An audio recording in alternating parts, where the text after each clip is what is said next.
Well, I will keep letting people in if you want to start. It's up to you. Yeah, let's go for it. I'm cool with that. Okay. For just make sure we don't miss anything. The beginning's mostly cutting and stuff anyway, so um, it'll be okay if people come a little late. They won't miss too much. I'll save the onions for last. That's my super secret trick. Well, thanks for coming, everybody. Um, it's a series, so please make sure that you drop a line to me, and I'll sign you up for the other ones too. Chris, I'm so happy you're kicking this off. That's great. So I'm going to disappear now and take notes. Sounds like a good plan to me. How's it going, everybody? So today I picked up my CSA from the Island Growth Initiative, and there's a bounty in here. Some of this stuff is from my own garden. I'm just going to show you sort of how I set it up. I like to do a little mise en place is what it is. It's French for everything in its place. And I just grabbed everything out of the bag. The sweet potato is not from the CSA. The garlic's not from the CSA, and the onions aren't. But pretty much everything else either came from my garden or the IGI CSA. So the mise en place is really nice because everything's right in front of me. And you'll see I won't even have to leave the table. I'm going to cut all this up, put it into my 2 bowls, and then we'll be ready to rock, season it, and head on out to the grill. So first things first, I'm just going to get you guys a nice view of my cutting board so you can see what's going on. Awesome, that looks good. I usually like to start cutting the hard stuff first. So potatoes, I'm doing some beets just because I really like beets. I like to take off the root, but you can eat it if you want. It's totally fine. And you want it to be nice and thick. Something like that. So they'll hold up on the grill. The potatoes are going to go on right at the beginning, and then they are going to sit on the top rack and steam while we cook everything else. So it's totally okay that they're really big because, sorry, I'm not exactly the safest cutter, but the important thing is to know where your knife is and feel comfortable with it. And then you shouldn't cut yourself. But usually I like to curl my fingers back. Occasionally things that are big or weird shaped, I will not curl back. But again, normal potatoes, we're just cutting them really thick. So they'll have plenty of space to get crispy on the outside, and it'll keep the center really nice and mushy, almost like a, not mushy, but creamy, almost like mashed potatoes. I just love French fries in the first place, so that's one of the reasons why I grill potatoes, because they're basically the easy way of doing French fries without heating up my whole house. And I'm just trying to make them long. If I cut them this way, then I'm going to end up with smaller discs and they might slip through. So I always like to cut it the long ways. And that way, if that does fall sideways, it's going to have a harder chance getting through those grill grates. And losing things to the grill is sort of part of grilling, but I like to try and keep it to a minimum if possible. So beets are new for me. I love them raw. I love them pickled. I love them boiled. I love them turned into pretty much anything, but I haven't grilled them before. So today is going to be nice and new, and we're going to cut them just like we cut the potatoes, nice and thick, so that they have a chance to steam. And I'm just going to put them in with the potatoes. They're probably going to color everything red, but I'm okay with that. If you don't like your food red, you can put them in something else. So this beet's a little bigger, so I'm actually just going to cut it in half first, and then I'll lay it down on its side so I can get a nice, easy cut. That's a good thing to do in general to keep yourself safe. Is if you can make a flat surface, it just makes it way easier to cut everything without it going all over the place. Eggplant is another really awesome thing for grilling. It's soft, so it cooks really fast. You can actually eat eggplant raw. It's a little weird. Some people actually are allergic to it raw. Kind of like pineapple. It makes your throat itchy, but it cooks really fast, and that is awesome. So I'm going to put this in a different bowl than my potatoes and beets because it is a quick cooker. I like to separate my things into different bowls based off how long they take to cook.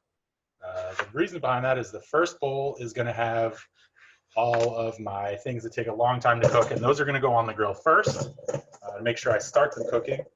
Most of them are going to end up on the top rack to finish up steaming.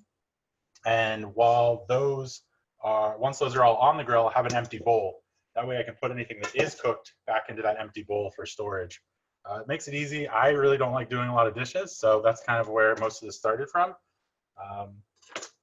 So that's what my sort of my bowl method. So this is a zucchini. This one's pretty big, so I'm going to cut discs. If it was smaller, I would have just cut it into sticks, which I will show you on the yellow zucchini, or rather the yellow squash. And I might actually do it here at the end, just because the end is a little skinnier. So I'll get a bunch of discs, and again, that's going to go in my soft bowl. So I'll get some discs, and I'll cut the end off of that. And then for this, you just want to have them be pretty thick.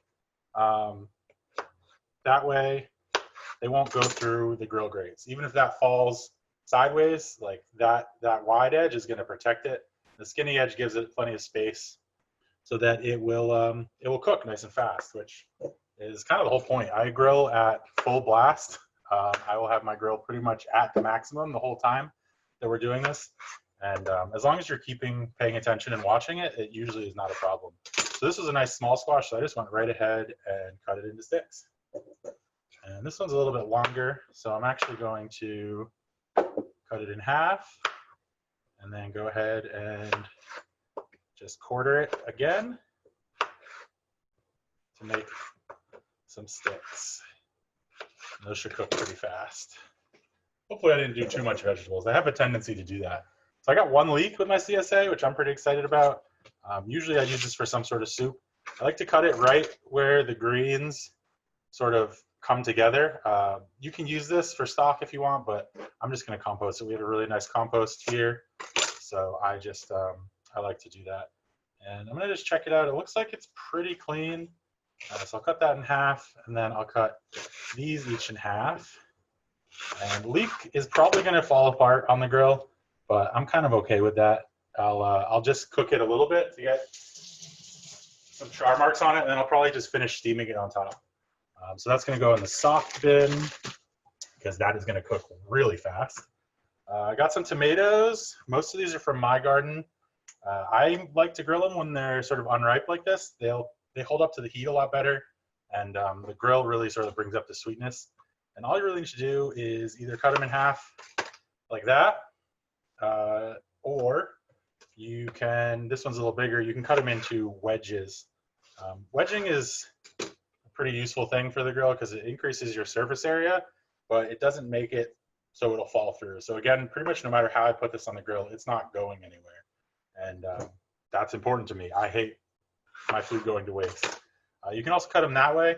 That gives you a little bit more pith as opposed to like the jelly insides I'm showing. And that helps keep them together, but it really depends on how you like your tomatoes. So I'm going to cut them a couple different ways just to experiment for later.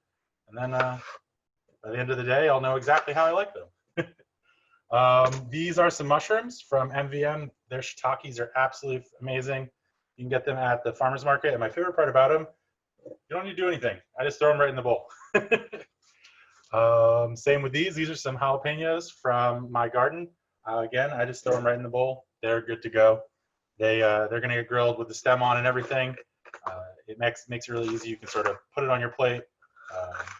I like spicy food, so I'll just eat them whole, but you can sort of cut them up if you want.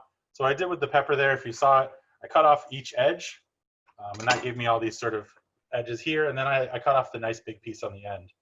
And I like to keep these pretty big, so that's pretty much fine for me, the end in there. And then this big one here, I'll probably just rip out the ribs and just cut it about an inch-ish. You want them big just so, again, they don't fall through with the cracks. Cutting things small is nice because they look pretty, but for me, grilling is kind of not really a pretty thing. It's dirty and fiery, and everything gets a little bit burnt, but that just all makes it better. So I'm doing garlic. This will go on right at the beginning. And all you do to prep the garlic is you just want to cut off the top to expose the top of the garlic peels. What we're going to do is we're going to start it face down, and we're going to let it get charred, and then we're just going to leave it like this for the rest of the cooking process. And this bottom is going to burn, but we don't really care because it's all just the outsides, and the inside is going to steam, and it's actually going to start bubbling out of the top. Hopefully we can take a look at that. And that's going to go in the hard bin, just because I'm running out of space in my small bin. So onions, let's jump on to onions. So onions are pretty easy. You want to cut off the top. So usually it sits in the ground like this. You want to cut off the top. And I sometimes will forget and go ahead and cut off the root. Don't do that. It's super important. The root is going to keep it together on the grill.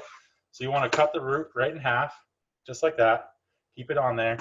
And now you're going to want to peel it. That'll keep it all together on the grill. So that root end, you'll see here, we'll keep it intact. We want each piece of onion that we cut to have a little bit of that root on it. And that will allow it to stick together even when it gets super, super grilled.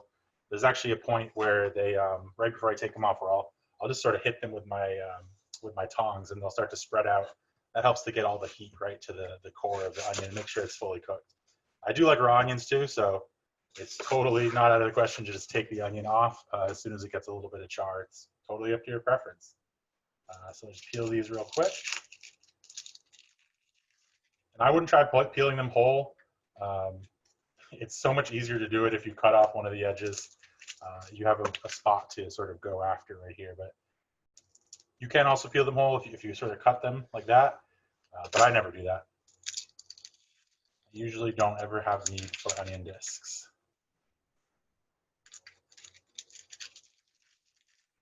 So it's a little soft.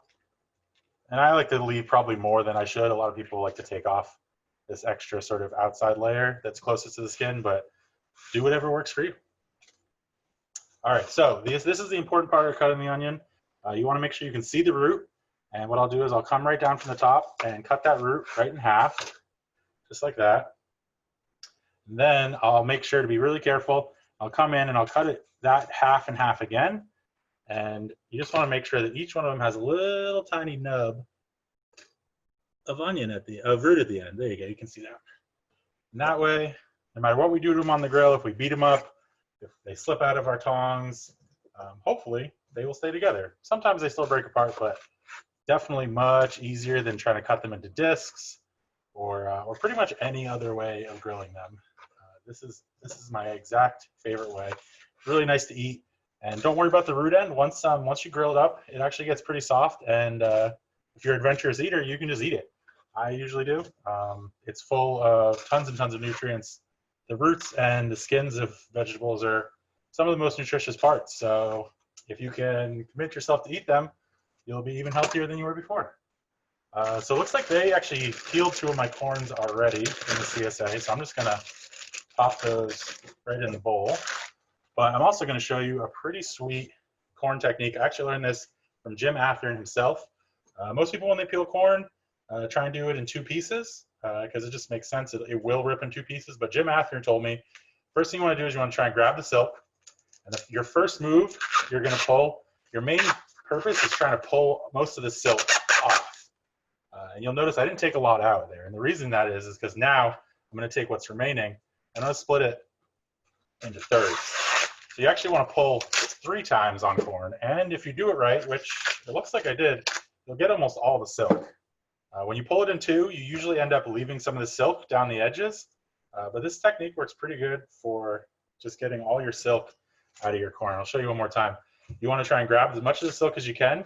And your first pull is really just trying to get the silk from the top out of the corn and opening it up so you can see the inside. And then your next one, you just want to kind of rip whatever is remaining in half and pull those off one at a time. And usually, if you do it right, you get most of the silk. It's like impossible to get it all, but luckily we're grilling this, so it's just going to burn off. We don't have to worry about it. But it's really useful if you're making like a corn salad or salsa or something that you don't want a lot of silk getting in your teeth. So I also have some cabbage here, but both my bowls are full, so I'm actually just going to save this for next time. But cabbage is a lot like the onion. I'll just show you how to cut it real quick. You want to take a little bit of the root off, and you just want to cut it in half, and then cut those halves into 4 wedges, and make sure you keep a little bit of root on each wedge. And if you do that, it won't fall apart on the grill. But I think I have enough stuff, so I'm going to save this for later and make a nice slaw for some tacos, maybe later in the week. Cool. So that is everything. I already have my venison brine in coffee brine. I'll make sure to put that on my my blog, Trash Panda EPL at WordPress, or sorry, trashpandaepl.wordpress.com. And so this has been sitting for about 3 days now, so it's going to be really, really coffee. I'm pretty excited about that. So the last thing we have to do here, we'll just get this stuff out of the way, is seasoning, which is pretty easy. I usually just use salt and pepper. For my hard veggies, I like to use a bit of tahini. This stuff is amazing. If you never had it before, it is just full of citric acid and a little bit of MSG. It's definitely not good for you, I would say, but it's full of flavor. And I put a pretty good amount on there. I like it a lot with my corn. And it's got some salt in there, so you shouldn't need too much more, but I'll put a little more salt in there as well. And good amount of oil. Grill is really hot, so it shouldn't need too much. Pretty much nothing's going to stick to that grill unless we just like jam it in there. So that should be good on that one. This one, I'm going to do sort of my standard spice mix, which is a pretty good amount of cayenne. You can skip that, of course, if you don't like spicy. A lot of pepper. I love fresh ground black pepper, but you can use whatever you want.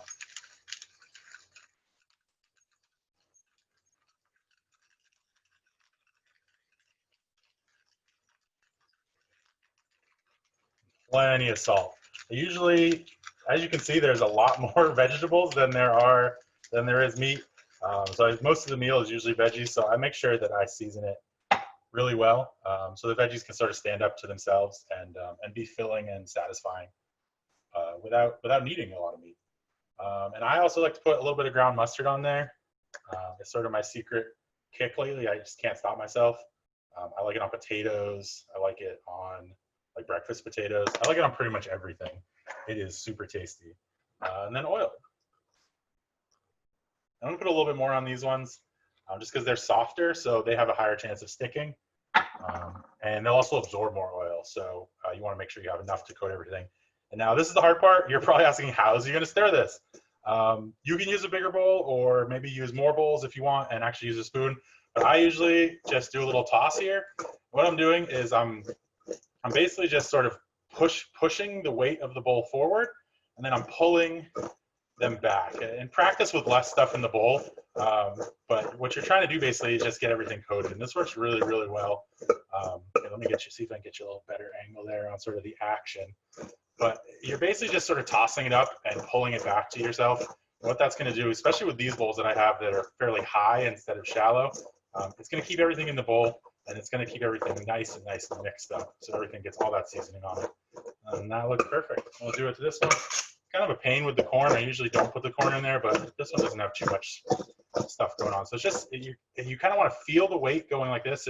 If you were doing with like a pan, it's very similar to a pan flip. But it's not a lot of force. It's just a little tiny, just enough to sort of free everything, get the inertia going, and you're trying to basically just toss it towards yourself. And eventually, you'll get a nice sort of movement going, and everything will get beautiful and coated. So that's good. I'll just stack my bowls up. Whoops. And grab my tongs, which are my tool of choice. Everyone has something they particularly like for grilling. I like these massive tongs. They are huge. They're like the size of my forearm, but that helps me stay away from the heat. So I'm just gonna bring these out. I'll be right back to grab you guys. I promise I'll be back. Don't you worry.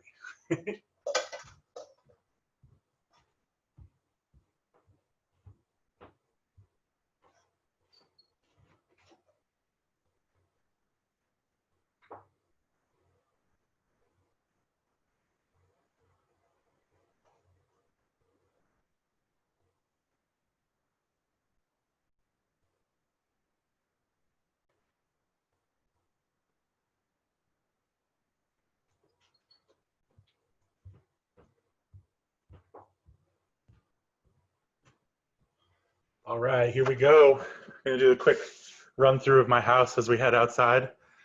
Got some beautiful built-in bookshelves. I do like books, not just at the library. Well, you stay back, Muffin. That's my cat. She always loves to try and get outside. All right. get everything set up. So here is my grill. It is, like I said, a Weber 4-burner. It's or 5-burner. It's pretty big. Got a nice temp gauge. I'm a big fan of that. And like I said, I keep this thing burning. Those things are all pretty much right at the light. I'll turn it down a little bit, but I just really like to go super hot. It cooks things faster, and I can control the temperature by taking things off the grill, putting them on the higher rack that I have there. If you don't have one, feel free to like make one zone that's just lighter temperature. It really helps in the cooking process. And then as you see, I just got my bowls of veggies ready to rock. Everything's gonna get put on. I'm gonna put you guys right here next to the grill as I load up our first go. So like I said, I like to start with the hard things because they're gonna take the longest to cook. The corn isn't really a hard thing, so I'm actually just gonna take it right out of here so it doesn't get in the way. But what I will do is after I flip my hard things the first time, I'm gonna put the corn up here to start steaming. And then by the time it's ready for it to come down here, it'll be almost completely cooked. And what we're really only doing at that point is getting grill marks on it, because I just really love that carbon. So first thing we're gonna put on is the garlic. I'm just gonna start loading this up. And I like to try and keep everything together. So everything that sort of is the same vegetable, try and line it up, put it close together. Hopefully your grill is like mine and it has sort of hot and cold zones. If yours doesn't, that's lucky for you. But I like to, once you know your hot zones, I like to put the things that are gonna take the longest to cook. So for me, potatoes and beets in my hot zones. And then I'll put the things that are gonna take less time, like my onions, in the cooler zones. That will help protect the onions as well. Although I do really like a completely burnt onion. It is such a nice flavor. We actually ran a pasta at Beach Road where I used to work that was just charred onions entirely. We charred them till they were basically just black ash. Then we mixed them into a mole sauce, and it was really, really good. You'd be surprised how good you can make burnt food taste with a little bit of chili pepper and a lot of salt. The reason that is because salt actually blocks the receptors on your taste buds that taste bitter. It makes all your flavors much more intense, which is why we love putting it on food. But it actually, particularly with bitter flavors, it tends to block them so that you can't taste them as much. It makes that's part of why everything tastes better, is because salt is sort of blinding you to the bitter nature. Dark greens, especially if you braise them with like a lot of bacon and such, the salt from that curing in the bacon is part of what helps sort of make them bright. And you just want to put the onions on their sides. They don't cook as well if you put them on their back like that. I think you can see that. If you put them on their back, they won't cook as well. You want to get as much surface area as possible in contact with the grill, because this first part of the process here is just basically getting these vegetables from their cold state up to a temperature where they'll start cooking. And once they're at that temperature, they'll cook a lot faster, and they'll also get and keep their brown color a lot better. Whereas if you put them on their back, it's going to take a while for that whole onion to get up to a temperature where it's cooking. And if it's not cooking, then it's just steaming. And some veggies like to be steamed, but all these hard veggies, they want to get some color on them first. So our plan is to get them as much in contact with the grill as possible.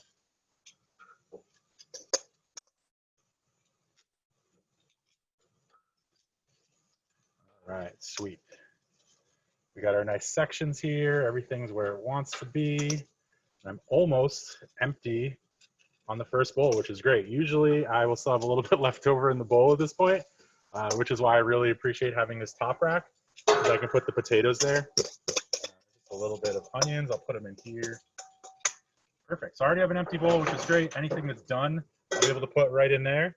So what we're gonna do is we're gonna close the grill and we're gonna wait. What I usually wait for is that little thermometer right there to get to 400 degrees. And then I'll open it up and check everything out and flip it. But in the meantime, I'm gonna take a seat right here and relax. This is where I'll usually drink my beer, listen to some music, all that good stuff. If you have any questions, now would be a great time to ask them. I am available. Otherwise, I'm just going to hang out, relax, and watch my grill, enjoy my backyard. I got some chickens. If we don't find any questions, I'll gladly go over there and show them to you. Just moved so I can see the temperature gauge. But yeah, so that's my beginning process. It's usually like sort of my Saturday ritual. I'll have put all my CSA things in the grill. I come home on Saturday and just relax, grab a beer, put on some music, and start chopping veggies. It's really, really fun for me because I spend so much time cutting at a job. It's so fun to just sort of like experience cutting in a more relaxed setting where you don't have to rush. Chris, No, I have a question. no. Oh, what you got? It's Virginia. I love duck, and just the stuff that I get at Kronig's. They have duck breast, they have duck, the thigh and the leg, and I love doing that all winter, all kinds of ways. But can you grill it? How do you grill that? Because I'd love to do it. It's nice and fatty, so I figure it would do very well on a grill. Yeah, it's dangerous on a grill. I mean, even with like skin-on chicken thighs, which is one of my favorite grill things, you usually get a lot of flare-ups, which can be super dangerous. Your whole grill just turn into a rocking inferno. But for me, I mean, you can cook duck on a grill, and maybe it's just my particular style, but I like duck in a pan better. I think you're gonna get full contact with the skin.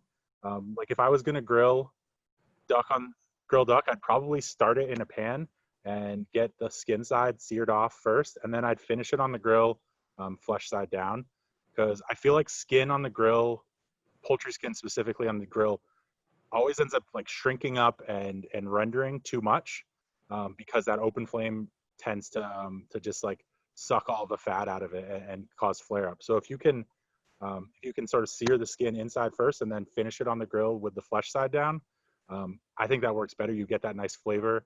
The flesh is a lot more, it's less finicky than the skin. The skin usually when I cook it on the grill, at least the skin just shrivels up and comes away from the flesh. But if you start it in a pan, that helps to sort of bring the temperature up slowly and get a nice sear on it, nice crispy skin, and then you can get all that flavor into the meat from the bottom. So that would be what I would do. But I don't grill duck much. I don't cook duck much at all. I wish I did. It's really delicious. It's such a flavorful poultry. Well, I have loads of recipes, and next time I make it, I'll send one to your blog. Sweet. And because you have guest recipes also, but that's so good to know, because intuitively, I was a little worried about all the fat, sort of catching fire. But it's almost like a red meat. Yeah, it is. It is, exactly. It is not like a poultry, and but that's really great to know. Thank you. Of course. I think we are at our required temperature. Yeah, perfect. So if you take a little peek, if you don't have a temp gauge, that's perfectly fine. Just sort of pay attention to how long I sit and relax, and that's generally like my timer. So sweet. We'll take a peek here what everything looks like. Doesn't look too much different, but you can already see there's some, we might not be able to see from there, but there's some liquid coming out of the beets, which is a good sign. That means those have started to heat up and cook. There's a couple of black edges on some of these potatoes, which is perfect. Exactly what I'm looking for. You're not going to cook the potatoes entirely. They are just too thick, but you want to get some nice char on them. That helps to give them a lot of flavor. The Maillard reaction is what it's called. And it's all of your proteins and your sugars turning into delicious carbon, and gosh, it just makes everything taste better. So we're just going to give these a flip, and some of them, they're not all going to cook at the same speed, but that's okay. When you go to unload your grill, you can just leave the things on there that need some more time. That is the beauty of the grill, is you have complete control over everything. You can turn up and down the heat. You can move items around as long as you have space. It's a really beautiful and sort of freeing cooking method. And as you can tell, I like to keep my things organized, but you certainly don't have to do this. You can pretty much just dump the bucket or dump the bowl onto the grill if you really wanted to. That's one of the main reasons why we cut everything the way we do, is so that it won't fall through the grill. And if you need to, you can just quickly put everything on there. So like I said, I've never actually grilled the beets before, so I'm excited to see that they're already getting pretty moist.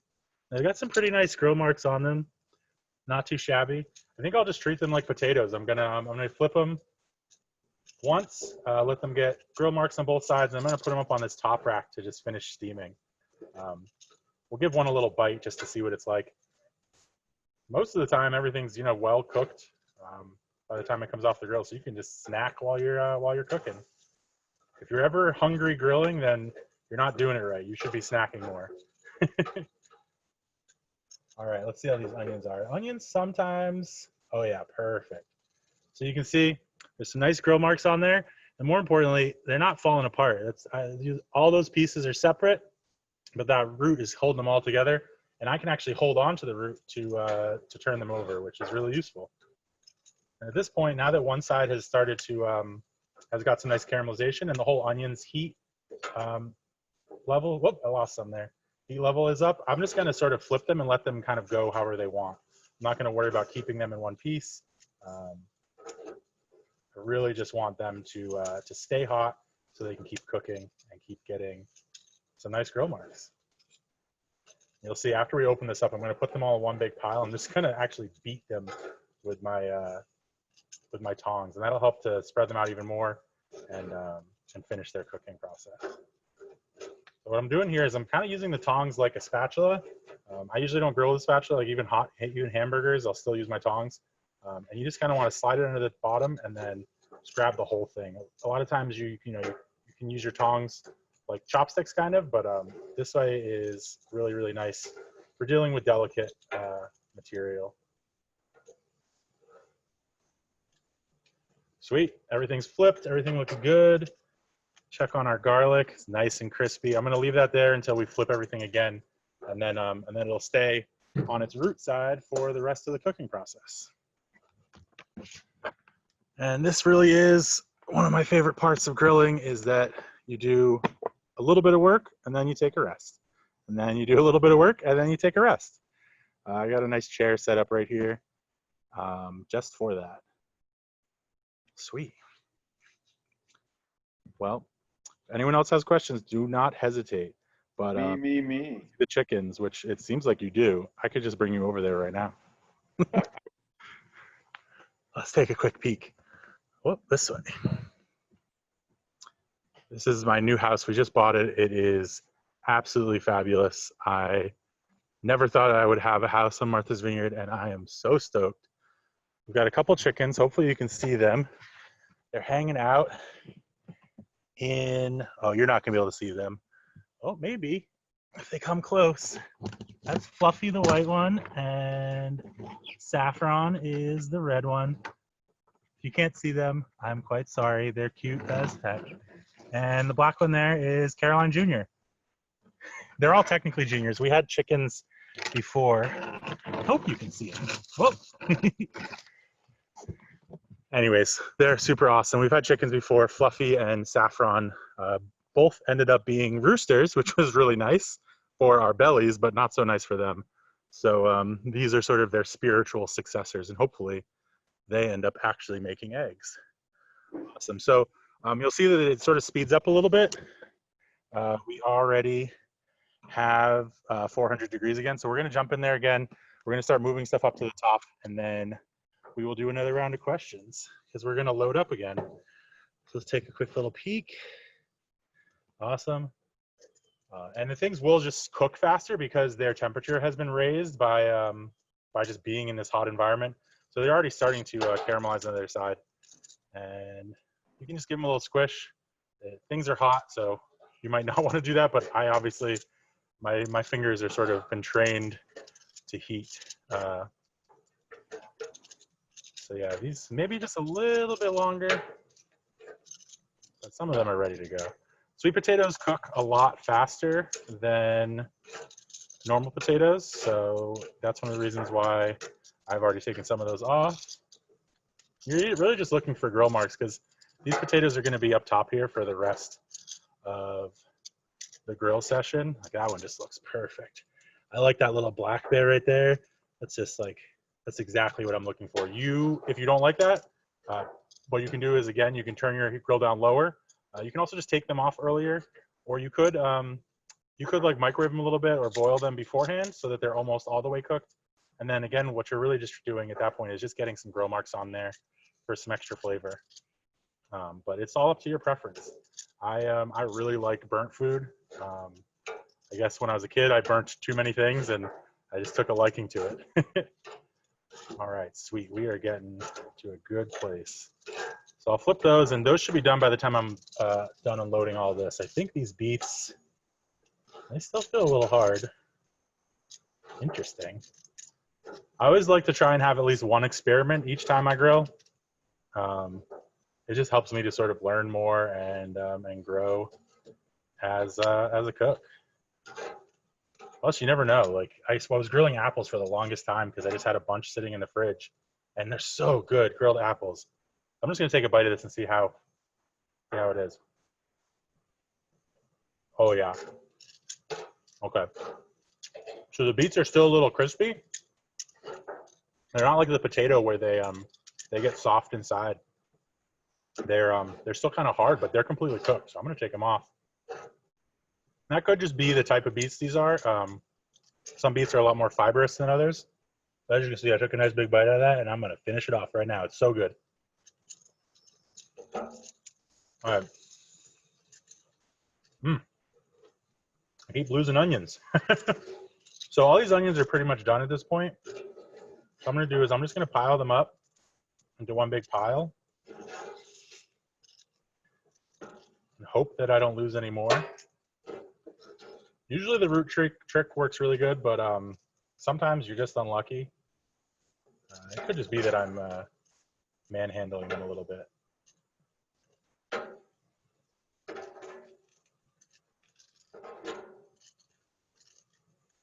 Put them in a nice pile like that, and I just sort of beat them down like that. What that does is it gives them just a little bit more time to cook, and it helps them spread out in a safe way. If I was trying to like spread them out with my tongs, I just have a feeling I'd like snip them and they'd fall in. But if I hit them like that a little bit, they kind of like bind to each other, almost like Velcro. So I'm gonna put the corn up top and start that steaming. I'll move these beets a little bit so I have some space. Here, hopefully you guys can see that. There we go. And the corn is going to cook real slow up here. You're going to actually, well, I'll be able to see it. You might not be able to see it on there, but the bottom will go from this sort of more pale corn color to a much brighter yellow, kind of like when you blanch vegetables in hot water and like the greens get really bright. The corn's going to do the same thing, and that's going to be the indicator for me to turn it so it can start steaming on the other side. We'll turn it 3 times, and then once it's completely turned, it'll be ready to come down and get grill marks. So at this point, you can't really go wrong. I'm gonna go with squash on my empty space here, just to fill it up. It's pretty fast, and you can. I like to just bring my bowl to the grill. Makes it a lot easier on my wrist and my hand. And the squash aren't like the onions; they're pretty much gonna cook no matter what edge you put down. So I like to just sort of throw them on there however they land.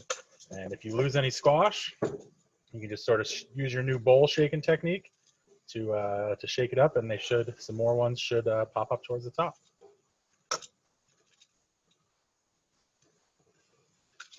Man, those beets are really good. I'm super excited for more grilled beets in my future.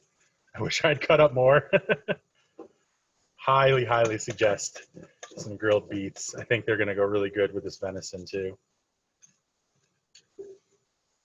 In general, I don't know what it is, but red things tend to go really good with venison. All right, so I'm just gonna go ahead and just pick some veggies at random. And again, I like to do this sort of methodically. I like to put things next to things that are like them, but you can do this however you want. You can just put things on the grill. The most important thing you want to pay attention to is cooking times. So your softer vegetables like squash and eggplant are gonna cook a lot faster than your harder vegetables like potatoes. They're all gonna get char and grill marks at about the same speed, but the internal temperature is gonna be vastly different. So these squash that I'm putting on now are actually probably going to be off the grill before these potatoes that I put up top, just because they're just going to cook a lot faster. So I'm going to take these potatoes that I left on earlier off. They've had a chance to sort of finish cooking, get those last grill marks that I wanted on them. We're just going to stack them up top so they can finish cooking and be absolutely delicious with our venison. And it's also going to make us a lot more space so I can keep loading. And this whole flow that I sort of try and work with, we're going to flip that garlic over now. We're just going to put it right here in the center where it's hottest and just let it go. I'm not even going to think about it for the rest of the grill sesh. But I like to try and get in this flow of putting things on, sitting down, relaxing, flipping. It's really nice, and it usually means that I can get dinner on the table and in my hungry belly pretty quick once I get home after a long day. So you obviously can take as much time as you want. Like I said, using a lower temperature is going to help a lot if you feel like I'm moving too fast right now. So just turn your grill down. I'm just a crazy man, and I really like to cook over a big, fast, open flame. It really helps if you have a charcoal grill as well, because in a charcoal grill, you're pretty much going to be working with high and high only. All right, we'll put that down. And I think I saw a hand earlier. What is the question, if you don't mind me asking?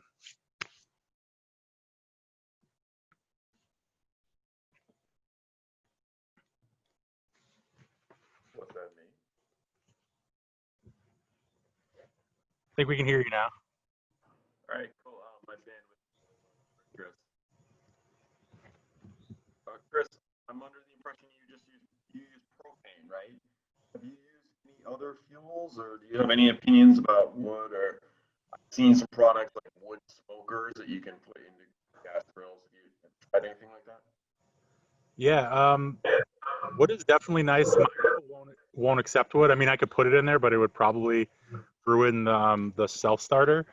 Yeah. But we use a really good product when I was working in kitchens. That's like it's basically a charcoal made from lump wood instead of, like sometimes they use like coconut husks or a lot of like heavy products, and they'll all the little briquettes are usually not wood. There's something else that's been compressed, but it was actual hardwood that had been cooked, over a fire until it turned into like a black charcoal, and that was really, really good. Made amazing flavor on all the meats. But as far as smoking goes, I'm pretty low key about my smoking. Obviously, you can use a grill to smoke if you have the right, grill. With a charcoal grill, you can basically just start a fire, and then once the wood turns into coals, you can sort of push it to the side and do a low smoke that way. But I love cooking over wood. We don't have a fire pit here, but if we did, I would definitely build some sort of like grill structure to go over the top of it. Corn is awesome on the grill. You can do stewed potatoes whole. You just throw them right in the fire, and the outside will get all crispy and black. And then you can take them off and let them sit for a little bit, and all that super heat from the outside and the burning will steam the inside, and you just crack them open, and it looks really cool. There's like this black shell, and just amazing fluffy potatoes inside. But yeah, cooking on an open fire is fun. Cooking on a contained fire is fun, as far as wood is concerned. But gas is just so easy. I wish it wasn't so easy. I wish wood was easy, but especially nowadays, it's just a pain to get the right stuff that you want, and getting your own wood isn't always safe. So, but for bugs and stuff, for local wood. Was that a good answer? Did I go good, Eric? Heck yeah, man! But I got the unfair advantage of being able to see you next week and just be like, "Me." So, I have follow-up questions. I got you. Know where you work. Sweet. Yeah, the grill's rocking right now. I might actually turn it down a little bit because it is getting up to temp a lot faster than I anticipated. Just take a quick peek. Yeah, we're gonna give that a little more time. Awesome. Sweet. We're doing pretty good on time too. So grilling is just Oh, we should get the venison ready. It's going to be going on soon. I usually save the protein for last. If I'm grilling anything that's not good cold, I will save it for last. There's not a lot of vegetables like that, but anything I want to be like super duper steamy hot, cabbage is usually not as good cold. All the proteins basically I save for last. That way, as soon as I take them off the grill, they're basically just doing their final rest. The rule for grilling, for cooking proteins in general, is you want to let them rest for half of the time that you cook them for. So that's for if you're doing rapid fire cooking. If you're braising or something, you don't need to let it rest for an hour if you're doing a 2-hour braise. But for like a quick grill like this, where we're trying to go for like a medium or medium rare, maybe we'll cook it for 5-10 minutes, and then we'll let it rest for 5 minutes. Whatever your cook time is, you want to let it rest for half of that, and that will make sure that it has a chance to lower its temperature. The juices and the fats and everything that have been liquefied by the cooking process will have a chance to get trapped back in the proteins. That way, when you cut it, you won't just have this giant mess. You also won't lose all that really nice, delicious juice that we put in here by using our brine. So that's going to be really important. But basically, if I take that meat off when I'm done, by the time I have my dinner table set up, it's already done its rest. And I'll actually put it right on top of all the veggies in the bowl. It's already done its rest, and so it's ready to get sliced up and eaten. But I think this grill is ready for us to do some moving, and we'll actually start taking some stuff off into the bowls, and I'll show you guys kind of how I do my stacking method. I really like to sort of keep things towards the top so you can see them. It's a very similar style to how you stack up a ramen bowl. So like if this is your ramen bowl, you have your broth and your noodles, and what you do is you sort of push the noodles to the side, and then along basically like 3/4 of the bowl, you just want to have all your sort of accoutrements. You want a little bit showing. It's really sort of part of the show for ramen. So what I'll do is I'll take all these onions off, and because they're stacked up, it was really nice. I could just sort of slip my tongs right under the bottom there, and get them all. And you're gonna lose some. Onions are the worst. It's like pretty much impossible not to lose some onions unless you just grill an entire onion, which is totally possible and delicious. And as you can see, there's a lot of nice, delicious black parts on there. What I'm also doing is I'm sort of building up the bowl. So there'll still be some onions at the top that you can see. And you just use your tongs to sort of put them together. And that way, when I take off my next thing, I'll just sort of layer it on either side of the onions. And by the end of the process, I'll be able to just put this bowl right on the table, and people will be able to use their utensils and just pick what they want because they'll be able to see everything that we cooked. Most of my methods have to do with saving on dishes because, I mean, I don't know about you guys, I don't like doing dishes. If you do like doing dishes, please come over for dinner. I'll cook you anything you want. But for me, dishes are probably my least favorite part of doing dinner. Eating is great, cooking is great, cutting is great. Just thinking about dinner is great, but when it comes time to dishes, I am very happy I have a dishwasher. So we're just gonna do a quick little turn on the squash. Usually just sort of want to try and spin them over, and don't worry if they stick a little bit. Squash, especially yellow squash, which has a lot of seeds in it, just tend to stick pretty much anything you put them on. But don't worry about it. The grill will burn all that off for us. And as you can see, hopefully, there's some really nice grill marks on there. And that one's actually dripping, which is a really good sign. That means liquid coming out of your food is usually a good sign that it is cooking. That's basically how microwaves work, is they make all of the moisture in the food hyperactive, and that heats it all up. So anytime moisture is moving, you are in a good place. So this eggplant is really sticking, but I'm just gonna give it a little scrape. There we go, perfect. Oh man. So that makes a real good eggplant Parmesan too. You just take it right off of here. You don't need any extra batter or anything like that. Just layer it in with your sauce and cheese, just like as if it was battered, and you are gonna be real happy. The reason that works is because you've taken a lot of the moisture out of the outside. And so normally you would have to protect the eggplant with that batter, but because you've been grilling it, you've dehydrated the outside, and it actually makes a really nice sort of skin that will protect it from the sauce and give it that that texture you want for an eggplant parm. All right, we've got a little bit of room here. Let's see what we can get on here. I think I'm gonna put the tomatoes on there. So I will always put the tomatoes flat side down. It's gonna get their core temperature up as fast as possible, which is really the trick to grilling. You want to get those vegetables and meat cooking as fast as possible, so that the outsides don't burn. You know, sometimes you want the outsides to burn, but most of the time you just want a really nice nice grill mark. All right, I got one more eggplant I didn't fit on there earlier. Some more tomatoes.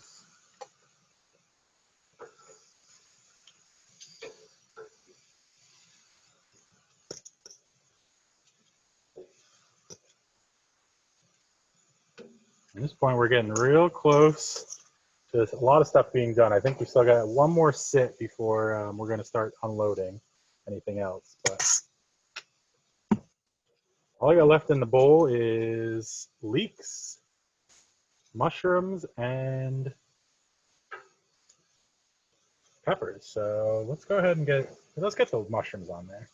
So I'll put the mushrooms cap side down first. And the reason I do that is because the cap is the most protected. Mushrooms are really thin, at least these ones are. And so unlike a lot of the other vegetables, you don't have to really worry about getting their core temperature up fast.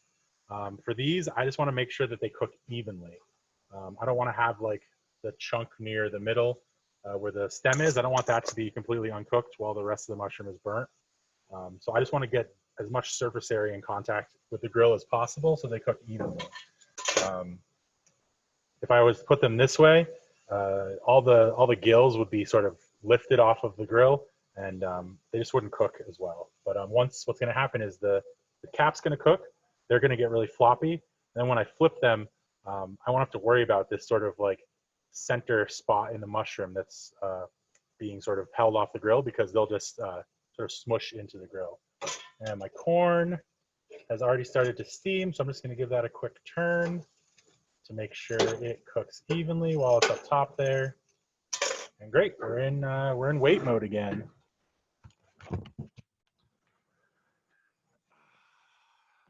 So if you don't have a chair by your grill, I highly suggest putting one by your grill, because this is, like I said, one of my favorite parts of the whole process. You can just listen and smell the food doing its business and relax in your own backyard or front yard or porch or wherever your grill is. Ah, sweet. This is where music is extremely useful, or a beer. Just take a little sip, relax, listen, let it bring you to another world. Ooh, excuse me. So we used to have a frog in our pond. I don't know if you guys saw it when I brought you over to see the chickens, but we have a little pond with some lily pads, and we had a frog in there. And 3 days ago, he disappeared, and I'm so sad about it. We had named him and everything. So if you guys want to throw me some magic prayers for my frog, Steven, hopefully he'll come back. Fingers crossed. It's my biggest concern right now, which is saying something great, honestly, that I'm most concerned about a frog. My cat's in good health. My chickens are in good health. I'm in good health. But that little frog is missing in action.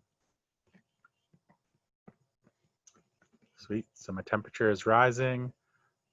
Make sure your chair is in a spot where you can check your temp. And Chris, can I ask a question? please do. I like to grill fish. Have you got any tips for me? Sure. Most important thing when grilling fish, for me at least, is getting a piece that has skin on. And if you're gonna grill the fish, you should probably pick a fish that has a skin that's tasty. So something like salmon, or I mean, pretty much any fish skin is gonna be tasty. Maybe not monkfish, but you could grill it if you want. I mean, I think the skin is decent. But you want a nice, fairly thick fleshed fish, and you want to start flesh down. What that will do is the skin isn't going to go anywhere, and it's really unlikely that the skin will stick. I mean, it will stick if you try and move the fish too early. So I guess that's the second technique: is don't move the fish too early. That skin will really protect the meat from anything bad happening to it. What about temp though? Because you cook really, really hot. Yeah, I sure do. And you can cook fish at that temperature. Usually if I'm cooking fish that high, I like things really carboned up and burnt. So I'll just let I sometimes will sort of just sacrifice the skin to the meal, and I'll just cook it without flipping it at all. But if you have a more like medium high temperature and you can get that protein to firm up, um, depending on the type of fish and how big the flake is, a lot of times you can get it to flip. Like salmon is usually great for this because it's got a lot of connective tissue in there. So once that skin crisps, if you're using a lower temperature than something I'm doing, once that skin crisps, you can actually flip it, and the other side will get some nice grill marks on it without falling apart. But like a thinner fish, like a scup or a fluke, you would leave the skin on and just cook it skin side down, and usually the protein will cook enough that you don't even have to flip it. It's a little sad because you don't get the nice grill marks, the nice caramelization, but that crispy skin will really sort of pick it up for you. And don't be afraid to season it. Fish tastes really good, but it tastes even better when you put a little bit more salt on it. So, so you would pre-season it before you put it on the grill, or what? It's after I put it on the grill. Right when I put it on the grill, a little bit of salt over the top. Most seafood, soft flesh seafood at least, it reacts really weird to salt, and you get these like little white spots on it. The moisture gets pulled out of it, and it's super. It just looks weird. It usually gets cooked out, but sometimes it doesn't. Scallops especially are really weird like this. You don't want to season them until right before you're going to cook them, because the moisture comes out and the salt almost cooks them like a ceviche. Oh, So, and fish is white fish is very similar to that. So you want to season it once it's on the grill. That way, when that moisture comes out, it gets evaporated and it doesn't stick around and sort of cook your fish. Salt water is a lot more dangerous than just dry salt on your fish. so since you mentioned scallops, well, I know you've got to check this now, but what about shellfish? What about clams and oysters? I'm sure you've done them on the grill. Oh yeah, I love grilling shellfish. All right, here I'm gonna keep talking to you guys while I do some flip action here. So oysters, ooh, that got hot. Oysters and quahogs, I usually will just put on right on the grill towards the end of the process, and you just sort of let them go. Quahogs are very often, or hard shell clams, depending on how you like to call them, are very often are very obvious when they're done. They'll open right up. Oysters sometimes will be completely cooked, but they won't crack, and that's just because the muscle that holds them closed is a lot less active than on a quahog. With a quahog, that muscle that's holding them closed is really holding them closed. Like without that muscle, they'd just be slack jawed. But with oysters, even if you cut that muscle, they'll usually just sort of stay closed. So they won't always open when they're cooked, but usually you can see some water or liquid bubbling up out of the crack on the shell. That's a good indicator. And if you take them off the grill and stop them cooking, usually that muscle will relax and they'll open up after you take them off. But it doesn't take too long. About one sort of turn cycle that we've gone through here, if you put them on a really hot grill, they usually will be done. So that is, shellfish is super good. You can grill scallops. They actually really like a hot grill like this. You just want to make sure that they're sea scallops, obviously. You want to put them either directly on a grill grate, or if they're big enough, span them between two grill grates, because man, it's sad when an onion goes into the grill, but it's really sad when a sea scallop goes into the grill. It is the saddest experience. So squash, I like to cook it a lot, but it's definitely done at this point. You don't have to leave it on for a third turn, but I just like my squash super cooked, lots of crispy bits. But you, again, take anything off when you feel like it's done. If you're willing to eat it in its current state, I mean, most of the stuff we can just eat raw, so you don't really have to worry about cooking it. But I just like things more cooked.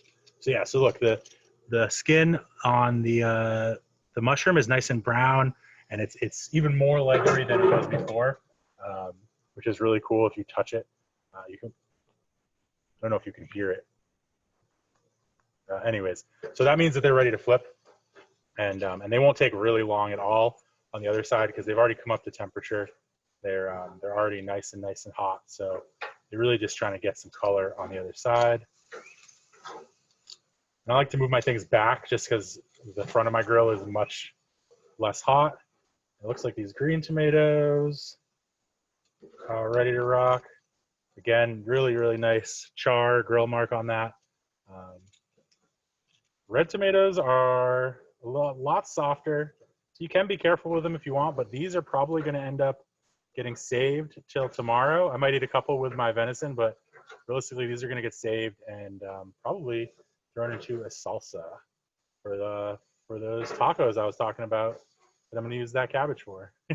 So I'm not too worried about them sticking together. I just want them to be cooked. All right, and these jalapenos are definitely done. We'll take all of those off. And here we go. We're getting into our final zone here. Garlic's almost done. All the veggies are almost done. So the time has come to put our last veggies on the grill. And then we will load our protein. Make sure these corns turn one more time.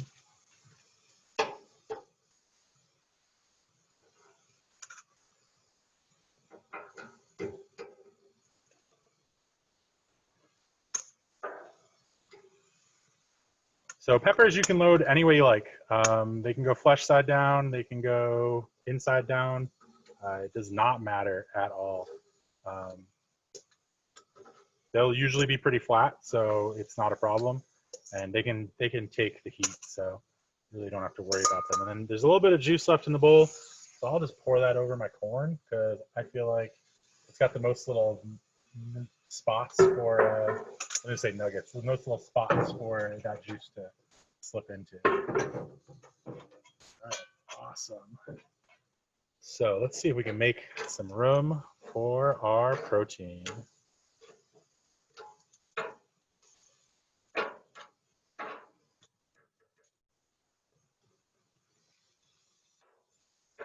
Cool. Got a nice little spot here. Check the temp. That looks perfect. Actually, let's scooch it over here in the middle.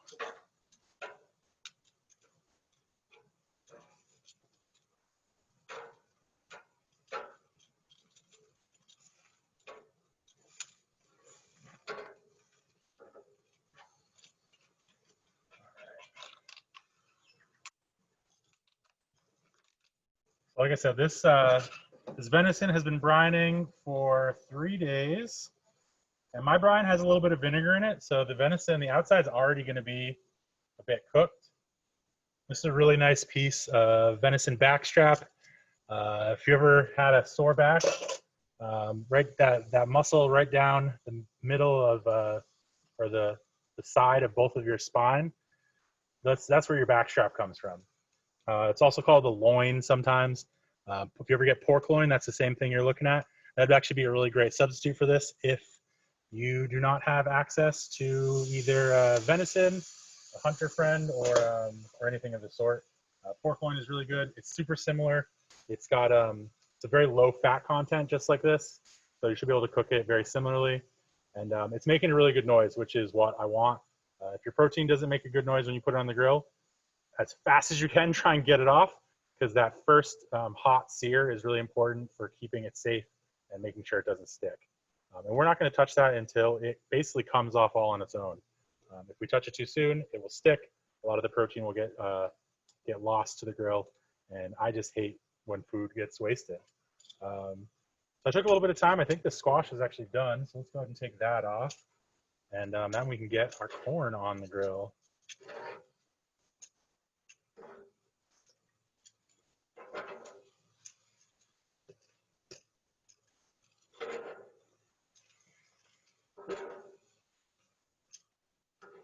Move these leeks back to a nice hot spot. And we'll move this corn right on down.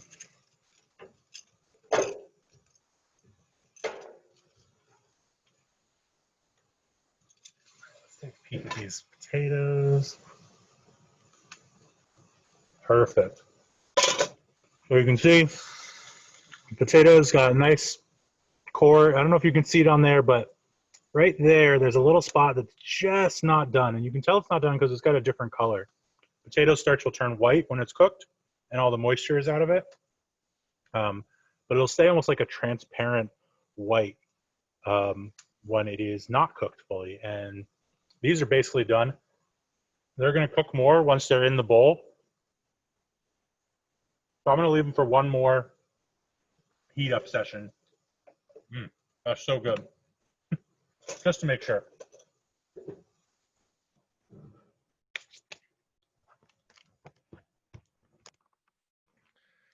Sweet. We are nearing completion. This is when I always start to get really excited. I've probably finished my first beer. And my belly is saying, all right, let's put some food in you. Which is why I just took a snack.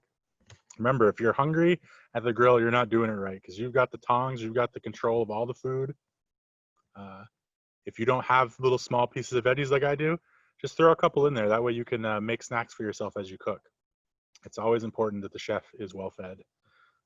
Otherwise, you could get all sorts of grumpy and nobody wants that. Are there any more questions while we are hanging out, relaxing? Cool. No problem. Let's just groove it out. Let's imagine we got some nice music tunes playing in the background. I've been pretty addicted to the Alabama Shakes lately, as well as Lake Street Dive. I cannot get them out of my head. So that's pretty sweet. Also, a lot of the songs from Hamilton and Newsies. I've been on a bit of a musical kick, and the Newsies songs are super addictive. I actually watched it so many times when I was a kid that I could not sleep because I kept singing the songs in my head. And if you haven't seen Hamilton, I cannot suggest it enough. I think it's still actually free online to stream, so go check it out. It is an intense experience. They call it a musical, but it feels more like an opera. There's really no like talking. It's just singing constantly. It's very intense. What's up, my man Eric?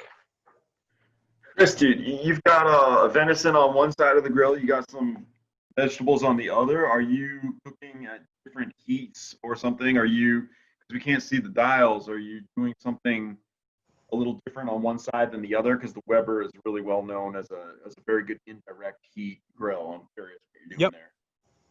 Yeah, so this grill can do all of that, but I am super simple. I cook full blast all the time for everything.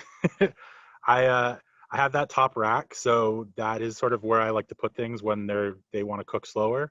And I can turn the grill down, but I just never do. I always find that for me, the way I learned to grill was in a kitchen, and in kitchens it's pretty much always full blast. Most of the kitchens I grilled in were using charcoal. So there wasn't a choice. You had on and off. There was no, you could like move the charcoal around and make spots to like keep things hot. But usually when you were doing the cooking, it was on high heat because you had to get that food out to the table. So for me, that's where I'm most comfortable.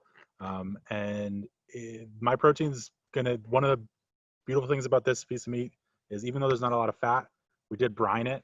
So I'm safe to sort of cook it at that really intense temperature. Whereas normally a tenderloin, you would want to cook at a lower temperature because it's going to lose a lot of its moisture and dry out. But because we brine this, it's going to have a lot more protection from that. And it's also a pretty thick piece because it's a bigger animal. That loin is going to be bigger. It's about yay big. And so the center is going to be a lot more safe and will keep the rest of the meat moist after it rests. All that liquid that's trapped in the center will sort of work its way towards the outside as it rests. And any moisture that we lost in the very intense grilling process should sort of reincorporate itself back in. So yeah, I'm at full blast is the answer to the question. That's just the way I do it. You definitely can cook at different temperatures, but I guess, I don't know if I'm just, it's just my simple way, I guess. It's definitely not the correct way to do it, but it never steered me wrong. And I like things burning, so that helps too. I guess is me not being concerned with things getting burnt. Actually, that being said, I think it's time first to take those mushrooms off. They were pretty close. All right, sweet. So mushrooms coming off. Oh man, this smells so good. Mushrooms have almost like a woody scent when they're cooked. Oh, it's so flipping good. And these are locally grown mushrooms on Wildwood. The boys who are doing this get all their wood from people who are throwing it away or chipping it, and they just show up to cut sites and they're like, hey, can we have that? So it's local, which is really cool. Growing mushrooms is an amazing process. If you guys haven't ever looked it up or learned about it, it's really, really cool. Mushrooms in general are super duper cool. They can eat pretty much anything, and they turn it all into digestible foods for other living organisms. It's really cool. They're the ultimate filter feeders. You think oysters are cool because they can make the ocean clean and you can still eat them? Well, mushrooms are a lot like that, except, well, I don't know. If you don't like mushrooms, that's totally cool. But for me, it's one of my many, many loves. All right, sweet. That corn's got some nice grill marks. That's awesome. Check these leeks. Perfect. The leeks have a little bit of grill on that side, and I'm just going to put them back on their backs to finish cooking, but those aren't going to take too much longer. I think just to make some space, I'm going to start taking these potatoes off as well. Most of those are done. And they will finish cooking in this bowl. That's one of the cool parts about using this big bowl, is I can stack up all these veggies, and they will, their residual heat will help keep everything warm. Whoops, messed that one up. All right, beets right in the center. Fun experiment. I'm sure these are so good. They smell awesome. So my garlic hasn't started bubbling yet, but it is really, really dark on its bottom side. And look at that, it's like completely burnt, which to me means it's done. Usually I'd wait for a bit of moisture to bubble up. To bubble up here. The garlic cloves will actually sort of liquefy, and a little moisture will bubble up in the cracks. But it's not happening today, and it could just be because this bulb of garlic is a little more dry than the ones I've used in the past. But once it's black like that, it's done. So I'm going to take it off so we don't overcook it, because overcooked garlic is no fun. We're just going to check our meat here and see if it wants to come off. It does. Cool. So there we go. We got a little bit of grill marks there. Nothing too crazy. But we're not going to flip it yet. We're just going to turn it. So you see it was on the grill like this. Let's see if you can see that better. We're just going to turn it 40, what is that? 90 degrees. And that way we'll get those nice hash marks that people are all stoked about. It also helps to sort of make sure that side is all cooked evenly. The grill plates here are really cool. They cook the meat directly with the heat, but they actually they tend to sort of stop the flame heat from coming up. So your cooking temperatures can be a bit different. But when you turn it like that, you're going to get a nice even cook over everything. All right, these tomatoes are about done too, so might as well take them off.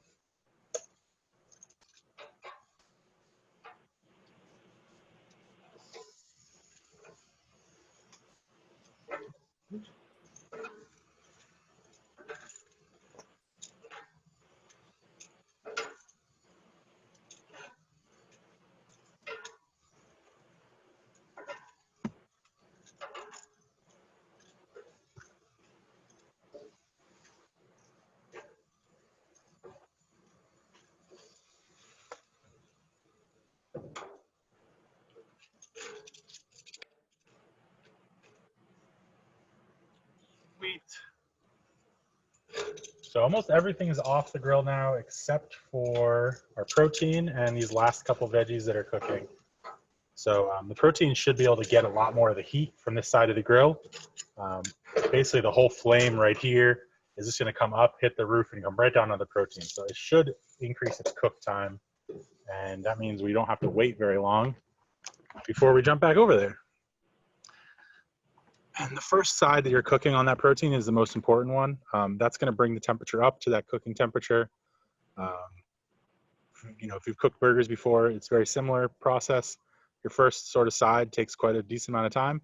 Once you flip it, that's usually when I put my cheese on because it's almost done cooking at that point. Granted, I like my burgers a little bit more rare, but that first side is really when you're doing most of the cooking.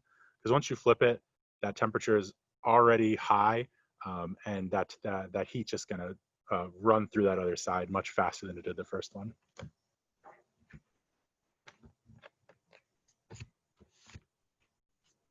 Sweet. Well, we are coming close to our end here, guys.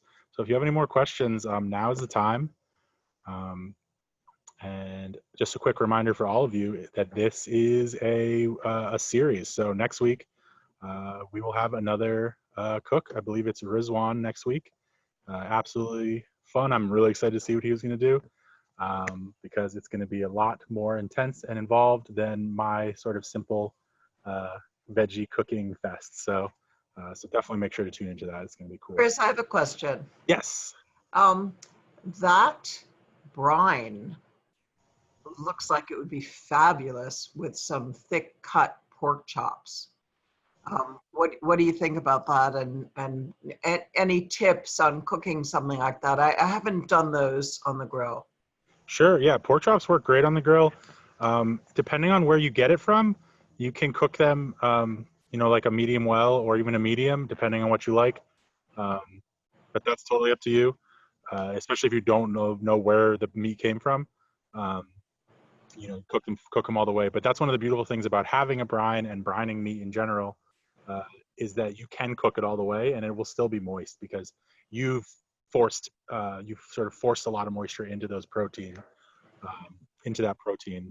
so it can take a lot more punishment. And that recipe is going to be on your website, right? Yep. I'm going to put Fridays. I've been doing updates on my website, so tomorrow that should go up. A little blurb about today, and it's pretty simple. I put a little bit of extra vinegar, less sugar than salt. A lot of times it's 1-to-1 for salt and sugar in brines, but for me, I just like it a little bit more salty, and it's just day old French press coffee is the trick. You want it to be real strong. And Rizwan is next Friday. Yep. 6:30. Next Friday at 6:30 is my man Rizwan. I'm not sure what he's cooking, but I don't want any spoilers. Well, he could be cooking anything. Yeah, he could be cooking anything. Because he will grill anything. Well, he's famous for that. All right, sweet. So we're getting close here. This corn is almost done. Awesome. And you can see, I hope you can see, it's getting a little dark out here. But you can see here, let me see if I can get you closer. No, you know what? I'm going to bring it to you. So what you can see here on the protein is that it started to sort of sweat. There's actual like drips of protein coming out of it. That's a really good sign that it's ready to flip. So we're going to go ahead and flip that. Oh my gosh, it tastes so much good. It just tastes like coffee. So we're going to go ahead and flip it. That if you ever cook pancakes, for instance, when it's time to flip the pancakes when there's little bubbles on it. That's how you know when it's time to cook. When it's time to flip protein, is when it starts to sort of expel. I don't know the actual word for it, but for me, it's like protein juice. It's like a liquid that is solid, and it comes right out the sides, and that's how you know that internal temperature has reached a cooking temperature. And you don't really want to cook it much longer after that, because that cooking temperature is also where a nice medium rare is at. So once you see that, usually you want to flip it, get a nice couple of grill marks, and you're good to go. So we're almost entirely done with this grill. Just going to put the corn on there for one more closed session. And then I'll turn the meat, get that last grill mark on it, and call it a day. That's getting nice and dark out. It's good to know. This was a sort of our test for the end of summer, the sad end of summer. Sweet. Any more questions? Anybody very hungry right now and sad that they can't partake in my delicious coffee? Chris, just wanted to ask, that grill, like you have a gas attachment. How does it? Yeah, you Yeah, totally. you buy that and put it, you know, plug it in. Well, that you don't plug it. Well, Yeah, there's okay. Oh, okay. All right. Thank you. Yeah. propane tank down there. And this one's really cool. Actually, it's got a little weight thing on it. So as the Oh. tank empties, it shows me how many more grill Oh, stations I have. okay. It's really cool. Okay. But yeah, just the normal propane. I think that's Right. Okay. Yeah. Okay. 10 gallon or 5 gallon or whatever it is, 5 pound or whatever it is. Right. Okay. Yep. Standard propane works really good for this grill. Hybrid grills are definitely, if I went and bought my own grill, I probably would have bought a hybrid. They're really cool. You can do either like layers of rocks, or you can actually put charcoal in there and the gas will ignite. This one is definitely not a hybrid. And if you try and put charcoal in a hybrid, it'll work, but it usually will toast all of the electronics that Oh, okay. and usually the bottoms are a lot less strong in like a normal gas grill, because they're really only catching the dropping. So if you have too much heat down there, it'll actually burn through the metal eventually. But a good hybrid is a lot of fun. My first grill job actually was a hybrid grill, and it's just so good. You get that nice extra smokiness, but you also have the ease of propane. All right, sweet. Yeah, so we are rocking because there's nothing else on this grill. This temperature is coming up really, really fast, so it's not going to take long. I think my corn is done. So I'm going to take that off.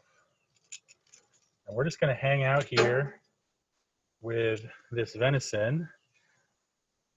Yeah, it's almost done. It probably doesn't even need any more at this point. And so you can poke it. And one of the cool ways, this is probably medium already. One of the cool tricks they taught me when I was first learning to grill is this little pad on your hand here is your tester. So if you have all your hands relaxed like this and you push it, that's rare.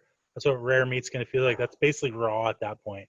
And so if you put your pointer finger and your thumb together, what it does is it firms up this muscle in your hand, but it also gives you a nice feel for what like a medium rare or rare feels like on the grill.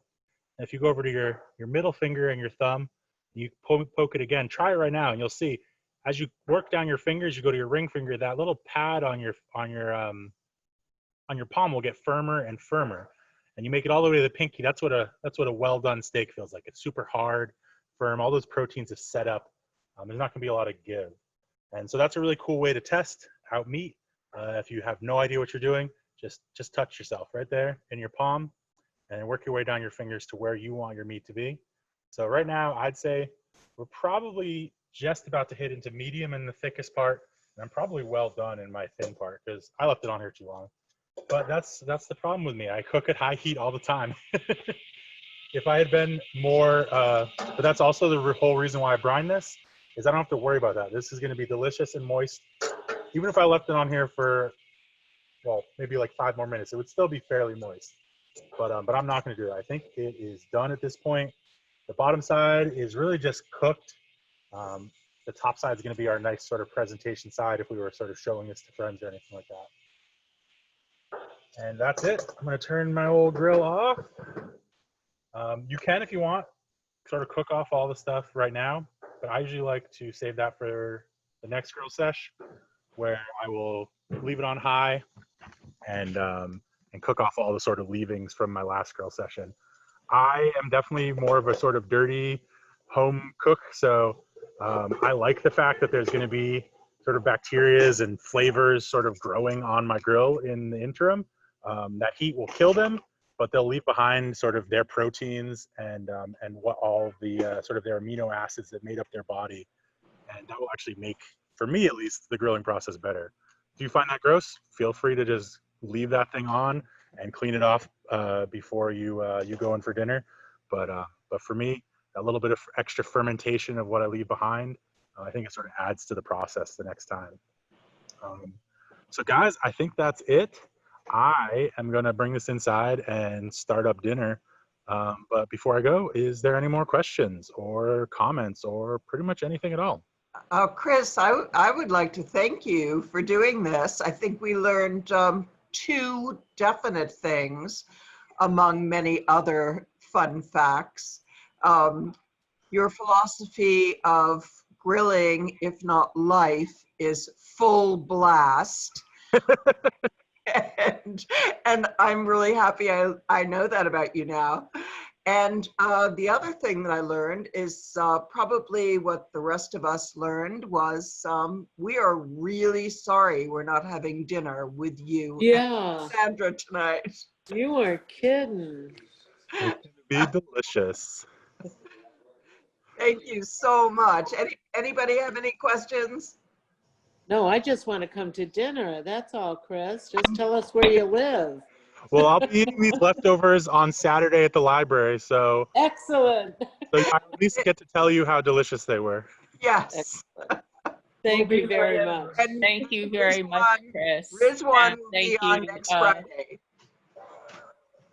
Next Friday for Rizwan. Rizwan, that's next. Yep, Yes, This one should be a lot of fun. I'm really excited to watch him work. me too. Me too. Virginia Excellent. and Chris, thank you very much. I'm enlightened. Thank you. You're also very welcome. Thanks for showing up, everybody. And Eric, don't forget Alrighty, the dishes. take care. I only made Bon Enjoy. appetit. Enjoy. Bye, everybody. Thanks for coming. Bye. Bye-bye. Bye, Chris.